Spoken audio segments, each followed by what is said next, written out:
En arteriosclerosis, llega sobre todo dos estudios, Hope y Europa, que lo han demostrado, aunque PIS no lo demostró, pero tiene sus bemoles el artículo, que no es motivo de discusión en esta plática. En enfermedad vascular cerebral, nuevamente Yecas y Aras por estos estudios, al igual que bloqueadores de canales de calcio. En prevención secundaria está demostrado que todos son útiles. En infarto de miocardio, prevención secundaria, sin duda Yecas y Aras, al igual que beta bloqueadores. Y este punto, que es un gran problema hoy día de salud pública, el síndrome metabólico, estos son algunos ejemplos de los estudios que han demostrado un menor riesgo de aparición de diabetes de novo en estos pacientes cuando tienen intolerancia a carbohidratos. Pero bueno, tenemos Yecas y Aras y la pregunta obligada es, bueno, ¿cuál es mejor de estos dos fármacos? En realidad, cuando esto se analiza, y ahí hay algunos estudios, la conclusión, el consenso es que son iguales en cuanto a eficacia y seguridad. La diferencia es tolerabilidad, básicamente por tos y angioedema. Así las cosas, se han buscado nuevos mecanismos de optimizar la inhibición de este sistema. Uno de ellos es utilizar dosis altas de Yeca o Ara. Existen estudios en ese sentido con resultados controversiales. La inhibición dual, ya sea Yeca más Ara o un Yeca o Ara con un antagonista de aldosterona. Por abreviar tiempo, debo decir, existen estudios también con resultados controvertidos en esta área. Y el problema de esto, que sonaba muy interesante desde el punto de vista teórico, tiene una limitante en la práctica clínica muy significativa, que es la hipercalemia, y esa es su realidad. Por ejemplo, inhibición de dual, hay estudios a favor, Cooperate, pero en contra, Improve, y recientemente, hace unas semanas, se ha presentado un estudio que había causado mucha expectativa, que es el OnTarget, del cual mencionaré algunas cosas en unos momentos, y lo que decía de la aldosterona con la gran limitante de la hipercalemia. Este estudio generó muchas expectativas, había estudios a favor de la combinación y se esperaban mucho estos resultados.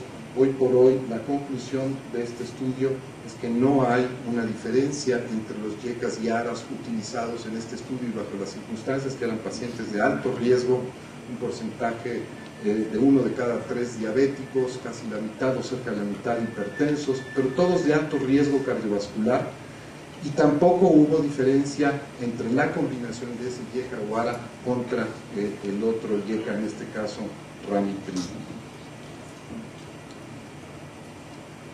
Y surge lo que ya se mencionó, los inhibidores directos de la renina. Este es el mecanismo de acción, no voy a ahondar más. Esta es la forma en que este inhibidor de tercera generación, esto empezó a estudiarse hace ya muchos años, como dijo el doctor Escalante, y lo que sucede en forma sintetizada es justamente esto, donde el incremento de la renina, finalmente, y esta es una de las cosas que vale la pena repasar y enfatizar, y de los mensajes más importantes que también quisiera dejarles, es que es una renina inactiva, y esto es lo que explica la diferencia con los otros, donde existe una actividad de renina plasmática disminuida, que parece tener efectos por este otro brazo, por esta otra cascada del sistema.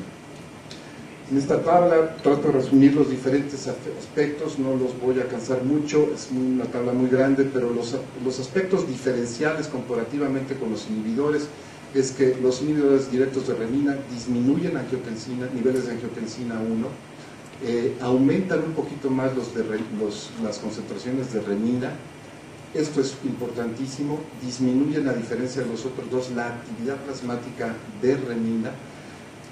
Mencionó ya algo el doctor Escalante, parecería que no, pero la realidad es que bien a bien no está total y absolutamente descartado que no pudiera existir un escape de renina, sí los hay con los otros dos. Y déjenme definirles de otra manera, a como se dijo hace un momento, la actividad plasmática de renina, y es una medida de la cantidad de la renina circulante en plasma que es bioquímicamente capaz de producir angiotensina. La importancia de este aumento de actividad de renina plasmática está en el hecho de que se ha vinculado con un riesgo mayor de producir infarto agudo del miocardio, insuficiencia renal e hipertrofia ventricular izquierda y muy probablemente otras patologías. Y este es un ejemplo justamente de esta relación al valorar hipertrofia ventricular izquierda medida por eco, como los pacientes hipertensos con unos niveles de concentración de renina plasmática elevada tienen más hipertrofia que el hipertenso que no tiene esto y comparado con el normotenso. Hablando del inhibidor de renina con el que hoy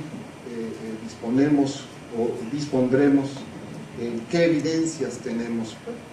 Estudios, algunos basados en puntos subrogados, que empiezan a confirmar, empiezan a dar luz sobre los efectos benéficos potenciales de estos fármacos. Y uno de ellos es este estudio, el estudio AVOID, que en pacientes hipertensos investigó la capacidad de producir o disminuir más bien la afección renal.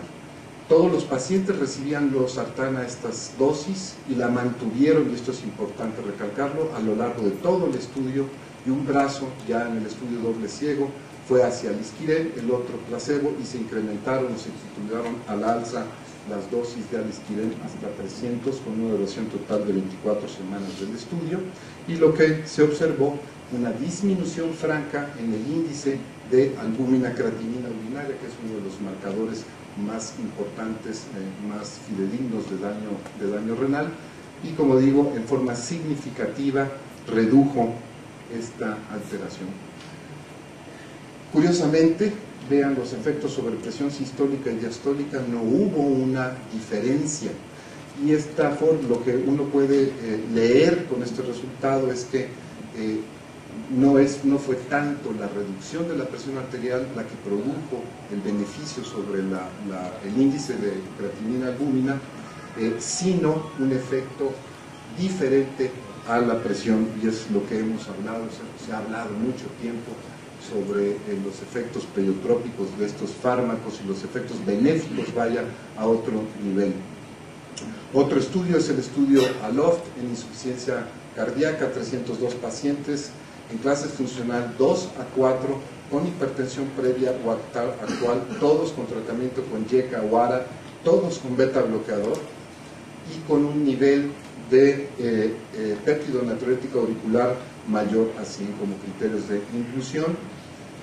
El objetivo primario, seguridad y tolerabilidad del medicamento o en combinación con terapia convencional en pacientes con insuficiencia cardíaca e hipertensión, y también midieron los efectos neurohumorales en estos pacientes, algunos parámetros ecocardiográficos gruesos de función ventricular, algunas variables clínicas y obviamente el efecto sobre la presión arterial. Y los resultados relevantes, porque no me puedo extender demasiado en esto, es que hubo un cambio significativo en la actividad de renina plasmática. Recuerden, todos estos recibían también losartán, estos recibían la combinación alisquirén más losartán, y vean lo que sucede, una reducción significativa de la actividad de renina plasmática comparado con el ARA solo. Y los niveles de péptido natriurético auricular también se redujeron en forma muy significativa, lo cual presupone un efecto benéfico, potencial a nivel no solamente de síntomas, sino también de morbilidad y mortalidad sobre todo. Hubo algunos cambios benéficos en parámetros ecocardiográficos que yo podría resumir como un efecto benéfico sobre función diastólica, hablando de insuficiencia mitral, el llenado del ventrículo izquierdo, etc. Ahí hubo mejoras significativas. Para terminar, quisiera yo dejar esta idea con ustedes en pacientes con hipertensión y otras condiciones clínicas como diabetes, nefropatía, AVC, insuficiencia cardíaca. Hay este cuestionamiento: la inhibición del sistema en un paso más inicial que sus antecesores es capaz de producir una mejor organoprotección y una mayor reducción de la mortalidad cardiovascular y renal, considerando que su efecto sobre la disminución de la presión arterial es en términos generales similar a los otros fármacos que actúan en este sistema. Una pregunta bastante larga, pero yo creo que muy importante.